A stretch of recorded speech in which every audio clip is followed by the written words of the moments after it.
Exams are stressful for everyone in both good and bad ways, but how do we help our kids without becoming the revision police? And how do we stop our own anxiety about exams affecting our teenagers and our relationship with them? You're listening to Teenagers Untangled, the audio hug for parents going through the tween and teen years. I'm Rachel Richards, journalist, mother of two teenagers and two bonus daughters. And with us today to give us some incredible support over how to deal with exams and stress is Catherine Radice, author of The Parent's Guide to Exam Stress, who's been teaching in secondary schools and working with families for over 20 years. Welcome to the podcast, Catherine. Thank you. It's so good to be here. Now, I think one of the hardest things for us parents is that all of these exams kick in at the same time that our kids kind of start to shut down. You pinpoint that start of secondary school as a time when we set up that relationship. What can we be doing at that stage to really help develop the confidence that they will open up to us? So I think the first thing is that as parents, we have to be quite mindful about the fact that conversation about school is really difficult. I open the book with the idea that as a teacher, I hear in pretty much every single parents' evening from parents the idea that kids tell their parents almost nothing about school. And it's really important to understand why. And one of the main reasons is that for a teenager going through secondary school, unless they happen to be top of the class in everything, every single teenager will know someone who looks like they're doing better than they are. And therefore, conversations about school often get very close to those vulnerabilities of insecurity, feeling like things aren't going well enough. And yet, unfortunately, as parents, when we ask about school, we often ask in a way that feels like we're checking up on whether things Yes. are going well enough. How did your day go? Was the test results okay? Those sorts of framings.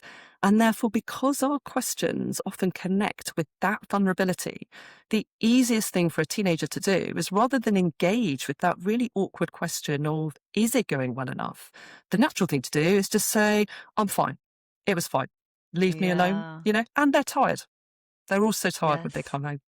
Yes, and as my conversation with Dr. David Yeager expanded on, when they become adolescents, they become hyper-focused on status and respect. And so that's absolutely hitting the core of why they would Yeah. feel uncomfortable about that. And Nobi Way admitted that she'd spent her daughter's entire secondary education asking, how are the exams, how's the revision, how's the homework, and looking back now saying, oh, I wish I'd known better. So we all do it. We We all do do make it. that mistake. You say that children and their parents often have unrealistic expectations about how shiny, positive, and successful secondary school experience should be. How does our reaction to the sorts of issues that come up early on set up a relationship with our child and their future feelings about success and failure? Yeah. So much of the teenager parent interactions do set up these templates where we build expectations of how parents are going to respond to a particular situation. So when a child comes home, e.g. in year 7, and says that something fairly minor has happened, but maybe they're upset about it all the same, the way we respond to that sets up one of these templates, which teaches a Yes. child, is it going to be safe? Is it going to be constructive? Is it going to be calm to loop my parent in on this problem? And the risk we run as parents is that either we kind of belittle a problem and say, oh, it doesn't matter, stop crying, in which case the child learns maybe it's not worth telling their parents. Or sometimes as parents, we kind of jump in a bit too big and a bit too quick and, oh, it's terrible, your teacher was in the wrong, I'm going to email the school, all of that. And if as parents we jump in a way that makes the problem suddenly bigger, even though we're trying to be really supportive, again, there's a risk that we make it quite frightening for a teenager to tell us about the stuff that really is going wrong. Because if Mm. there's something tricky happening for a child at school, what they need from their parents is to feel that the situation has become more manageable. And one of the main reasons why teenagers often don't tell their parents about stuff is because they fear that once they tell their parents, there's going to be this kind of head of steam of response that makes the situation out of their control. And so lots of kids stay very quiet because it's painful to speak up about it, but also it's frightening to think, actually, when I tell my parent, how are they going to react? Are they going to make it bigger? Or are they going to help me feel that it's calm and it's manageable and there is a read through? And how do we make them feel calm? So the first thing to do is to listen calmly. I learned very early on in teaching that when teenagers were opening up about really difficult things, including things like, self-harm, eating disorders, all of that, the first thing to do as an adult is just to listen calmly, because actually getting the words out is really difficult. And if a child starts to speak and an adult immediately responds, it closes the conversation down. But if a child starts to speak and the adult just says, okay, I'm here, tell me whatever you want to in your own time, then you create that space for the child to kind of narrate it in the way that they need. And then as an adult, you can take stock and think about it. But big problems, they need attention, but they very rarely need a kind of sprint response. What big problems need is that pause and that calm for everyone to wrap their heads around the situation first, and then to think, actually, what do the next steps look like? Yes, and I loved what you were saying about the way that kids feel we respond, because my daughter, when she was younger, said, Mummy, the reason my friends don't tell their parents anything is because they just assume that the parents don't care or that they're going to overreact. So it's absolutely on the nose with what you've said. And they always say, oh, don't tell anybody else, don't tell anybody else, because either your own friends or wading in to tell the teachers or other kids. And yeah, it's very stressful for them, isn't it? Your book is about stress and exam stress. What exactly is it about exams that causes all that stress? Yeah.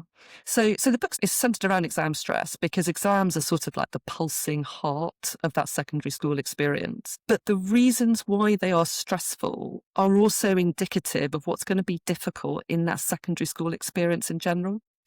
And one of the most stressful things about exams is that students have to put effort in, but they don't know if the outcome on that effort is going to be as they hope or they want. And Yes. therefore, lots of students end up feeling that there's quite a risky relationship with effort. And when behavioural patterns start to go wrong in the classroom, if you have students who start to disengage, you've got students who start to hyper engage because they are so worried about whether they're doing well enough that they start to adopt, perfectionist tendencies. Those problematic behaviours are always because there is this kind of sense of risk around the effort. Is it safe to keep trying? Is it safe to stop? And so exams are stressful partly because you put the effort in and then you then have to wait a very long time until you get the results. So that kind of risk stretches. They're also stressful because loads of people are interested. Those results and outcomes are really public. And they're stressful because Yes. they go on for Oh, a very, very long time. They last, the run up to exams lasts for months and years. Exams are in view in the classroom, really from the start of year 10 onwards on a daily basis, because teachers have to talk about exam technique, which means people are thinking about that exam for ages before they actually get to sit it. So there's all sorts of factors that feed into it, but they're factors which are worth understanding as a parent, because if you understand them, you'll actually understand not just about the exam season, but what's going to make secondary school potentially difficult for your child from year 7 right through until year 13. and actually, for us parents, we come at conversations with our kids with all sorts of our own assumptions, because, of course, we've all done tests and exams at some point in the past. So we're like, oh, well, I know how this works. And in your book, you talk about Daniel Kahneman, who I brought up in the podcast before he wrote Thinking Fast and Slow, and how associative memory impacts the way that we parents understand what our children tell us about school. Can you explain this associative memory situation? Yeah. So associative memory is huge, and it's particularly huge when we're parenting in the teenage years, because what associative memory does is if someone mentions something using words and labels which we already understand, we understand those words through our past experience. So if someone comes home and says, I've got a maths test, that statement makes sense to a parent because every parent can Of remember course. what it was like to have a maths test. It's like, Yes. right, yeah, I've got it. But actually, the experience of doing a maths test for your child might be really different from the experience that you had way back in the 1990s or whenever it was. And so the challenge with associative memory is that we as parents often think we understand because we've got a body of meaning in our heads. but we don't necessarily understand the thing that our child is experiencing. And one of the reasons I wanted to write this book was because it is so difficult sometimes to understand what school is like for your child, partly because of the communication we were talking about before, but also because of the risk as parents that we assume we understand when we don't. And it's really hard to work out how to support your teenager if you don't understand what their experience is like for them as they're going through it. Yes, and if they hear that we think we understand and what we're saying to them doesn't connect with how they feel, that's a disconnect rather than what we're trying to achieve, which is really unfortunate. And you say that things have actually changed a lot in schools and that schools are much, much better. I hear so much complaining about schools. Why do you say schools are better? Schools are so much better. It's very easy to bash the schools, right? You know, we have this kind of cultural response in the UK where it's kind of safe for everyone to criticise schools, but actually schools are loads better. They're loads better partly because trying to understand teenagers and care for teenagers has become core business in schools. It's not just about teaching facts and figures. It's also about thinking, what do these young people need from us while they're in our care? But schools have also got better because they're much more accountable. So, way back in the 1990s, the systems of accountability were really very loose indeed. And when I first started teaching in whenever it was the early 2000s, nobody watched me teach. I just turned up, did my teaching, and unless Mm. someone complained, no one really took an interest in what I was doing. Schools are so much more accountable now, whether they're state sector or private sector, and that has absolutely raised standards. So it's important as parents to think, whatever we might see that might be difficult or tricky, there's also stuff which is massively better, and we don't hit children anymore in schools. No. Even back in, I mean, it's a big thing, but it's worth saying. I mean, back in the 1970s, children got beaten at school. Yeah. Schools are much more compassionate, they're much more professional, they're much more informed, and they're much kinder. Oh, you're so right. Well, my school in South Africa had a spiked tacky, which is like a plimsoll that they'd smack kids with, and that was the threat. So and they'd whack your hands with a ruler if you didn't get your times tables right in the morning. All that stuff, absolutely. Yeah. So things have got better. What has been the flip side of that, and how that has impacted on the way education has rolled out? So, for example, repetitiveness and that energy that's expected to be sustained through different classes. Yeah, for sure. So if you're going to hold schools accountable, there has to be a set of metrics for how you're going to measure how well schools are doing. And the difficulty for education is that at secondary level, the easiest set of metrics to use are the exam results. And therefore, the increased accountability measures and the increased kind of sharing of information about schools has also meant that there's much more attention given to the grades that schools actually get. And what all of that does is it puts more heat on the exam experience because, every teacher wants their students to do well for their students' sake, for sure. But also, every teacher knows that their professional capabilities are going to be scrutinised partly via those exit grades. And therefore, that kind of temperature of caring about exams has increased massively over the last 20 years. And then what happens is that the sorts of teaching techniques that raise outcomes in exams involve things like lots and lots of practice, lots and lots of repetition. I teach the same content sometimes several times over. And what happens is you get better grades. But it also means for the teenagers that the exam is kind of in view in the classroom for a very long time. As Really sometimes when long people say time. to me, I mean, a really long time, years, right? So, by the time someone sits their GCSEs, they will have been hearing about GCSEs on a daily basis for 2 years, which as a proportion of their 15, 16-year-old life is huge. Yes, of course, and we forget that. We forget the timeline for them is very important, whereas for us it's just a blip, isn't it? And as a Yeah. parent, to what extent do we need to have a roadmap for academic progress? One of the interesting things, if you're helping someone through school, is that the role for teachers and the role for parents is actually quite different. And the temptation is that as a parent, you try and double up on what the schools are doing. So one of the reasons I wrote this book is that if as a parent you're looking for guidance on how to support your kids through, you can get piles of books on e.g. top tips for revision. But actually, your child has been receiving top tips for revision for 6 hours plus every day at school. So when they come home, even if your personal top tips for revision are gold dust, your kids probably don't want to hear them from you as their parents. And one of the biggest sort of moments of realization I had as a parent to teenagers was, I blithely assumed, it sounds appalling when I say it now, but I blithely assumed that my teenagers would hit sort of 15, 16 and be like, oh, mum, your advice is banging. Thank you. It's absolutely, top notch, right? And actually, they didn't want to hear it. Of course, they didn't want to No. hear it, because by the time they came home, they could hear the advice was sensible, but by the time they came home, they were full up with advice about curriculum plans. So I think as a parent, it's useful to be aware of things like curriculum maps, but what your kid definitely doesn't need is for you to be trying to double teach it alongside what the teachers are doing. What your child needs from you is the sort of unconditional love and support that helps them feel it's safe to keep trying, because you're going to love them whether or not those grades shake Yes. out exactly as the child wants.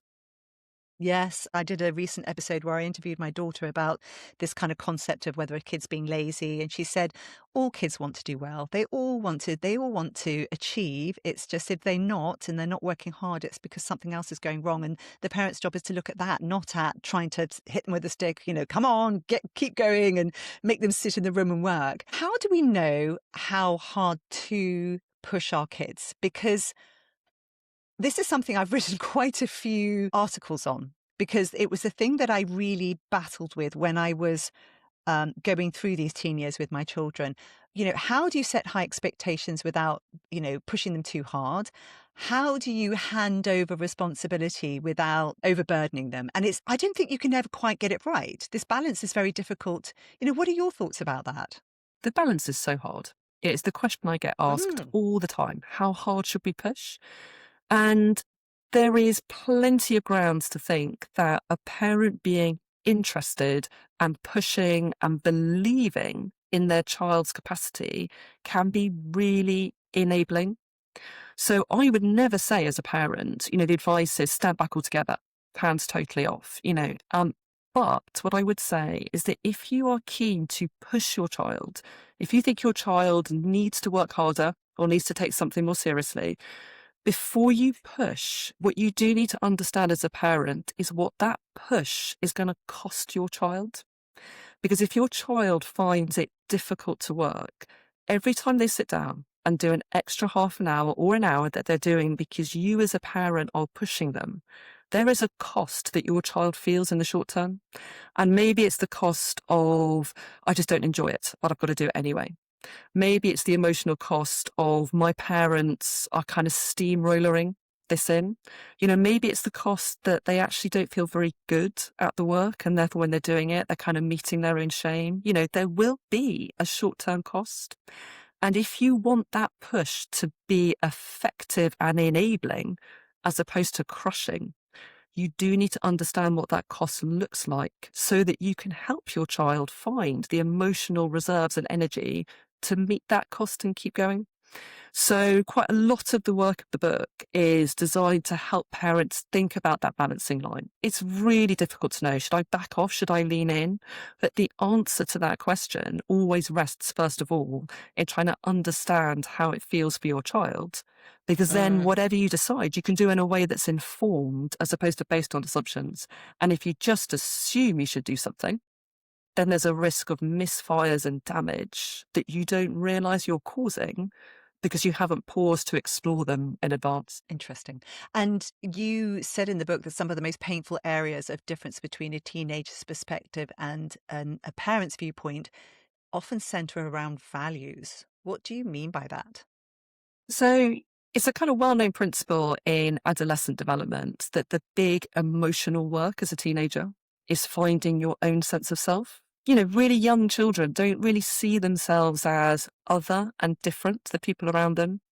And then as you get older, you gradually kind of meet yourself and you learn, this is who I am and these people are different and we're different for these reasons, and it's one of the reasons why adolescence is so jagged and painful, right? Because in kind of meeting those differences, you also find separation from others. And that's why lots of teenagers feel quite isolated or lonely as teenagers. But the values piece comes in because one of the places where teenagers find that difference is by caring about things that are different from what their parents care about.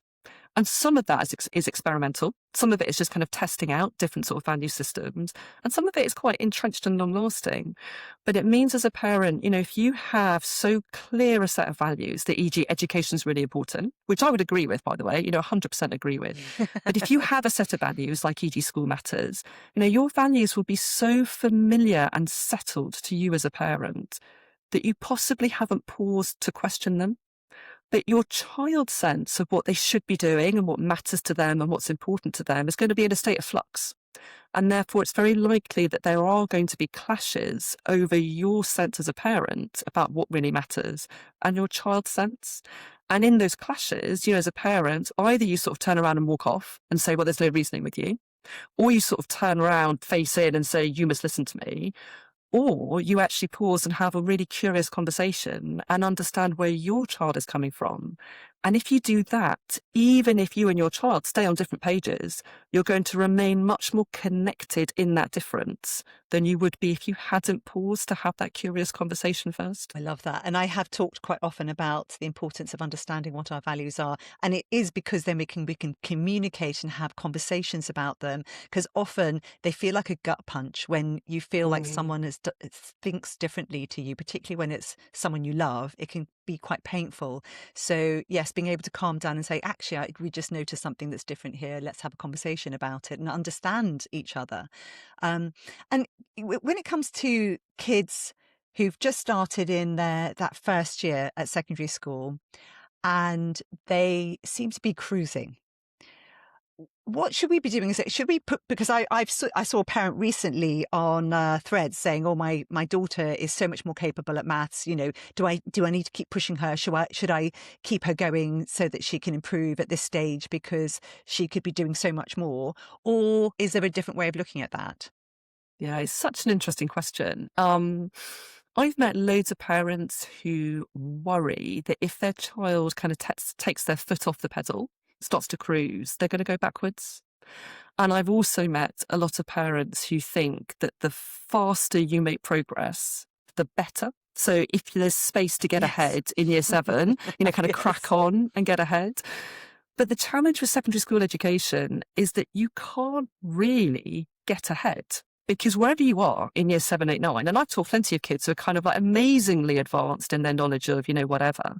But wherever you get to in year 7, 8, 9, when you then go through that GCSE bottleneck, you have to sit in GCSE content.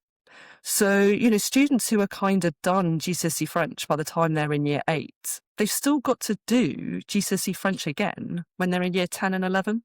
So there is much less value in getting ahead than people think. And there's also potentially a cost, because if your child does get ahead and push forward with syllabus content, when they then go through GCSE, they're going to be bored out of their mind.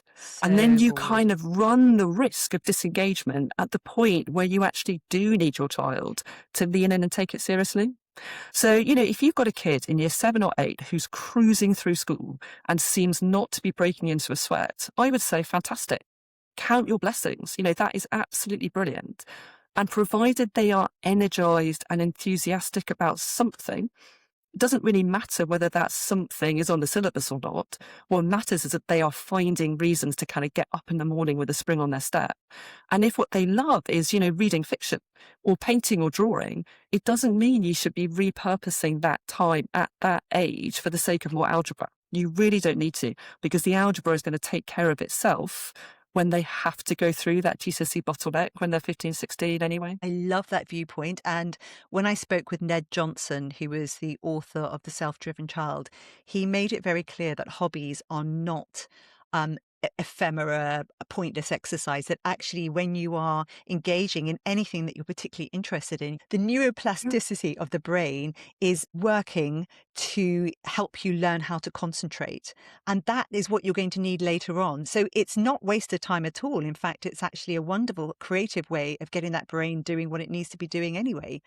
Yeah, Um, absolutely. and what about if they're finding it really hard, if they're actually got into that secondary school and they are now struggling, their results are coming in pretty low? What are your thoughts about that? I think the first thing is that parents need to be realistic, that lots of kids are going to find the start of secondary school quite hard. And that is difficult in the short term. It doesn't necessarily mean it's going to stay hard in the long term.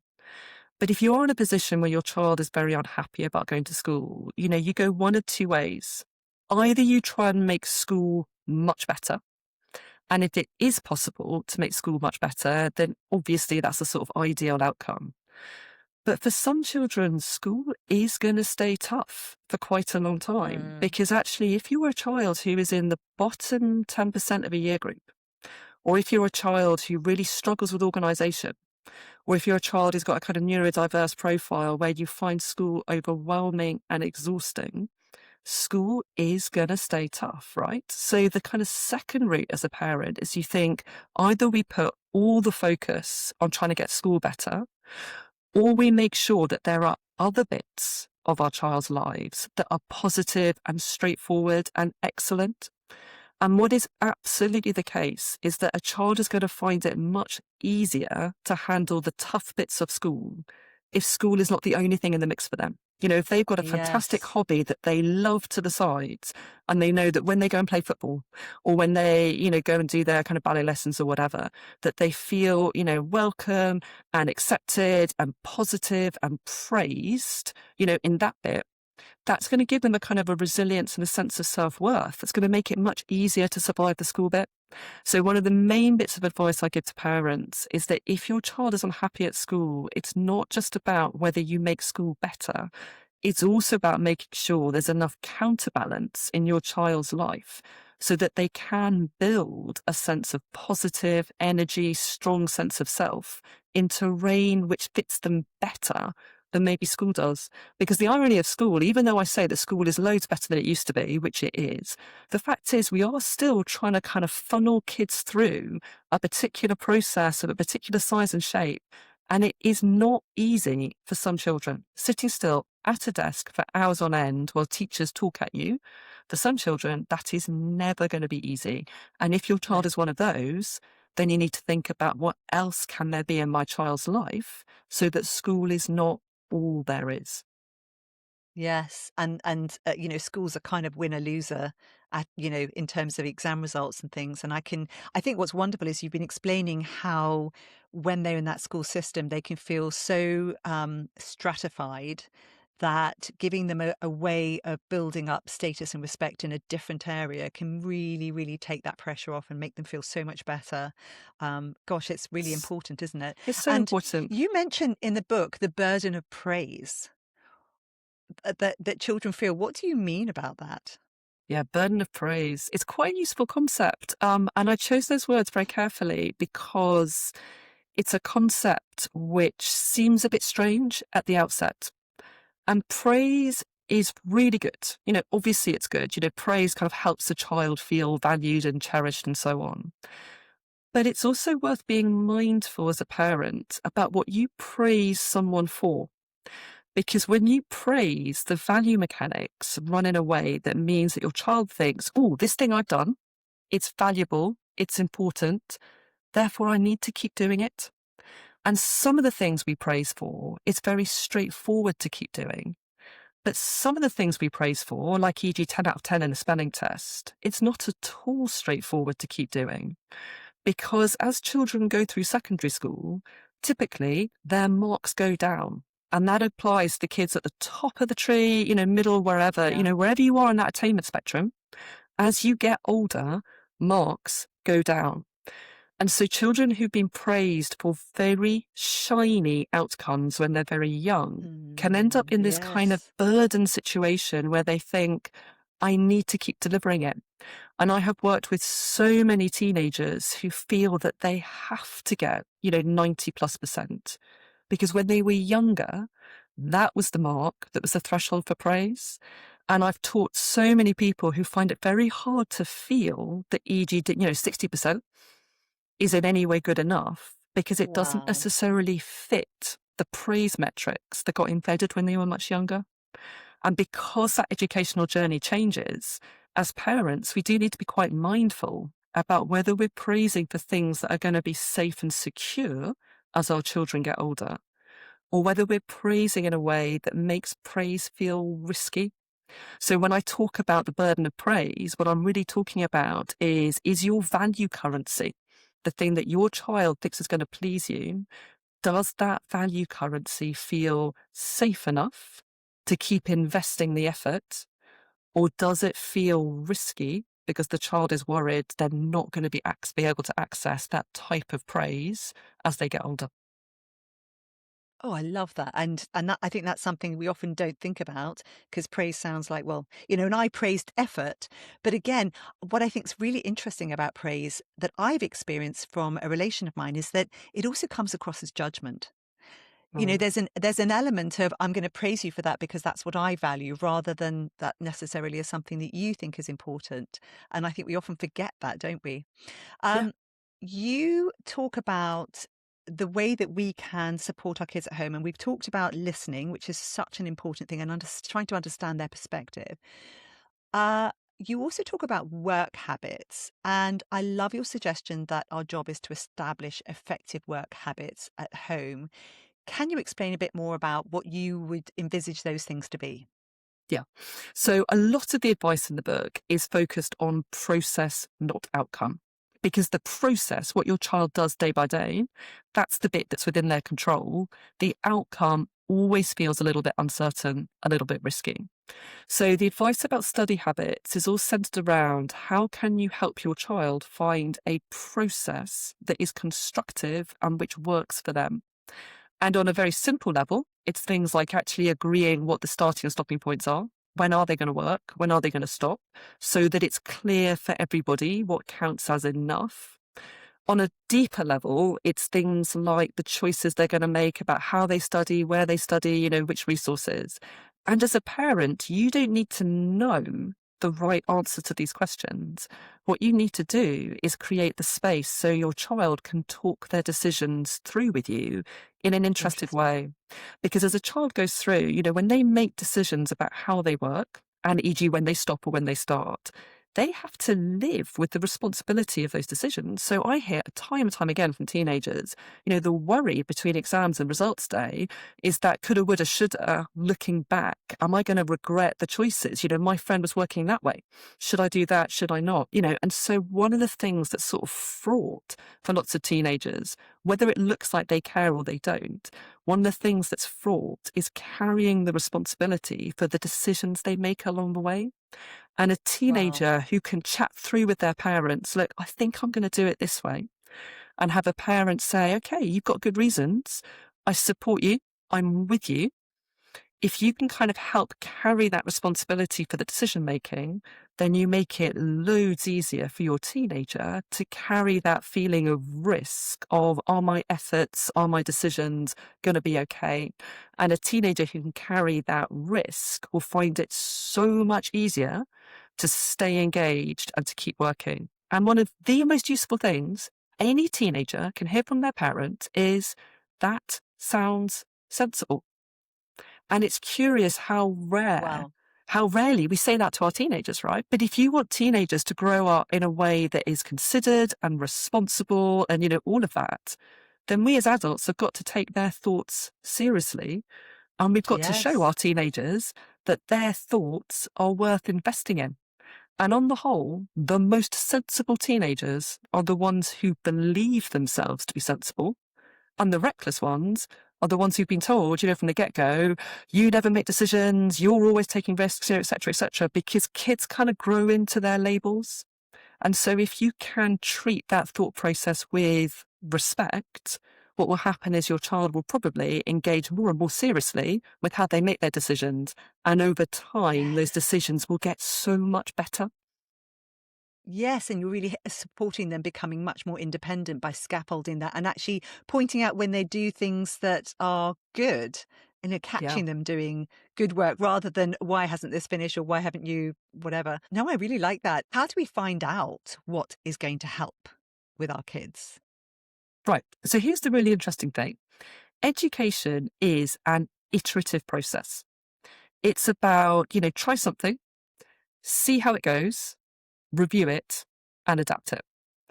And given that education is this iterative process that stretches out for years, it doesn't massively matter whether the outcome in e.g. year, 7, 8, 9, 10 is as you want. What matters is the degree to which a teenager is willing to engage with the review and adapt phase afterwards. Yes. But Yes. if your child says, I'm going to revise, off TikTok, you as a parent, you might feel this icy chill of dread down your spine. But if you say, okay, you're going to revise off TikTok, talk me through why that works for you, and your child explains, and you say, okay, that sounds great. Off you go. You've got my support. Once your child has done it, you can then say, how did it go? Did it work in the way that you hoped? And if you have responded with respect, what happens is that second bit of the conversation, the review and adapt phase, is going to be really comfortable. And that's how you deepen your child's thinking and they get better at making these decisions. If instead, when your child says, I'm going to revise from TikTok, you say, that's a terrible idea. What you need is a highlighter and a flashcard. All that happens is that your child is not going to want to discuss their decisions with you. And if they do revise off TikTok and it doesn't go well, they are certainly not going to want to say to They're you, going to hide it. actually, they're going to hide it because that whole conversation is going to be infused with the shame of I told you so. So the treating the initial decision with respect is not because it's guaranteed right. It's because if you want that iterative process of decide, get an outcome, review, and adapt, if you want that iterative process to run, you have to shape it in a way where the review and adapt phase can flourish. And the kids who do that bit, the kids who are comfortable in reviewing and adapting their methodology, they're the ones who are going to fly right through life. Yes, that's such a great point. And I think when it was Sean Gafferty that I talked to about coaching ADHD teens, and he said the same thing. And he said the problem we have is that a lot of things aren't going to work or they're not going to work straight away and you're going to have to do trial and error. Same thing you're saying. So I think it doesn't matter what the child is like. That's a brilliant process to go through. We have a conversation where I'm interested in what they're doing and why, and roll that over a couple of weeks. They just get much better at deciding, not because I'm steering them, but because I'm helping them engage in that reflexive process. This is what we need to be doing. I try to model it sometimes, talking to my daughters on this podcast, because I think I've learned much more about how to do it as I've gone through the process. But I wish I'd known a lot of the things I do now when they were just starting senior school, because that would have made my life so much easier. What are your thoughts about offering rewards to get kids to, get over the line? I think rewards are great. Rewards are really motivating, right? Particularly if you have a child who finds it hard to engage or who finds that effort really costly. But the big question with rewards is not whether or not you offer a reward, it's what you're going to reward. So it's very tempting as a parent to say, we're going to pay out for grades, right? Loads of parents pay out for grades. And in fact, when I was a teenager Loads. and my parents didn't pay out for grades, I remember being really cross. I was like, Mum, my friends are racking up big money here. Why are you not kind of hand in the pocket? But the thing is, if you pay out for grades, what you say to your child is that effort is only valuable if you get a certain outcome. But if instead you pay out for effort, you've told me you're going to put your phone in a drawer between, 2 and 5 p.m. and you've done that every day for a week. So now I'm going to give you the reward. If you pay out for effort and for process, then you actually make that effort feel really secure because its value is obvious. So it's a huge thing. Do you celebrate when grades are in? Or do you celebrate the actual bit of it that was within your child's control, i.e. the way they work? Plus, if your kid's got to revise for weeks, my younger son is doing GCSEs right now, and they go on for ever. He has to keep himself going for weeks and weeks and weeks. It's loads more motivating to get a reward on a weekly basis than it is to have to wait for, August, which when you're 16, 2 months feels like Oh, forever and a day away. It's far too long a wait. So, crack on with the rewards, but do think whether you're rewarding the thing that actually is going to help your child stay better engaged, or are you actually inadvertently putting more pressure on because you're saying your effort is less valuable if it turns out you get a B than an A? brilliant. Absolutely brilliant. And finally, I think one of the biggest problems we always address on this podcast is it's actually us parents who struggle a lot with our own emotions and our own fears, and keeping that out of the conversation can be a real struggle. How would you recommend parents deal with their fears about whether their child is working hard enough and going to achieve what they could achieve, or making the right decisions? Yeah. Excellent question. It is so hard being a parent of a teenager. I say right at the start of the book that ironically, it's quite a lot easier to write a book about parenting than it is to Yes. actually do the parenting. Yeah. Because you already Yeah. write about a book about parenting, it sits there, neat on the page and no one slams a door. But, when you're actually doing the parenting, it's much more jagged and rough. And, one of the most jagged bits of it is exactly as you say, the feelings you have as a parent about, am I doing it right? Should I be doing things differently? My friend's doing it that way. All of that uncertainty about whether your approach is going to generate the outcome that you hope. And I think in that, as a parent, there's two things you can do. First, you can recognize that those feelings come from a really good place. And I would say, the parents who Yeah. feel troubled about how they parent are the parents who are reflective and who are keen to get it right. So, Absolutely. actually, that kind of discomfort is a sign that you are doing something right because you're ready to self-review. But the second thing is, if you are very unsure about how to play a particular situation, the great thing about parenting teenagers is you can ask them. And I have said to my teenagers, look, sometimes I don't know which way to go here. What are your thoughts? And the great thing about asking your teenager is you don't have to agree with their thoughts, right? Understanding doesn't mean you have to agree with everything your child says. But if you've got a difficult decision to make, do they go to this party or not? Do you take the phone away? Do you not? If you ask your teenager first about what they think you should do, you're going to make your decision in a way that's much better informed than if you don't. And I'll tell you now for free that the best advice I get about parenting teenagers comes from teenagers. Same. It's so true, isn't it? It's so true. So, And it's yes, amazing how because they'll tell you. sensible they will. They will. They understand. And actually, when we take teenagers seriously, what you get back from them is seriously useful material. 100%. Ask your kid. Be honest about the difficulty and then step back. And because you're the parent, then make the decision, but have that conversation first. Yes, and I think often we don't want to have the conversation because we're scared that by having that conversation and asking them what they think reduces our power to continue being the parent who's the person who at the end of the day makes the decision. But it doesn't Mm. have to, we don't have to do that. So simply asking your child what they think is getting another person in the consultation. It does not invalidate your final decision. And in Yeah, fact, you still are the parent. And I absolutely. think that's something we have to cling on to, right? Totally. And the best leaders consult before they Yes. decide, right? Because they want to understand the terrain. So I would say as a parent, asking the question, you're not saying I'm handing over all responsibility to you, my child, to parent yourself. You're just doing the groundwork of, I Yeah. need to understand how this looks and feels to you. And then because I am the parent and I am the adult, I'm going to make a decision. But the chances are as well that if you listen to your child in advance, they'll probably take your decision much more seriously. And, I said a moment ago, the best advice I get about parenting comes from teenagers. The absolute best piece of advice I've ever had from a teenager is this. When teenagers don't want to listen, it's usually because they don't feel heard.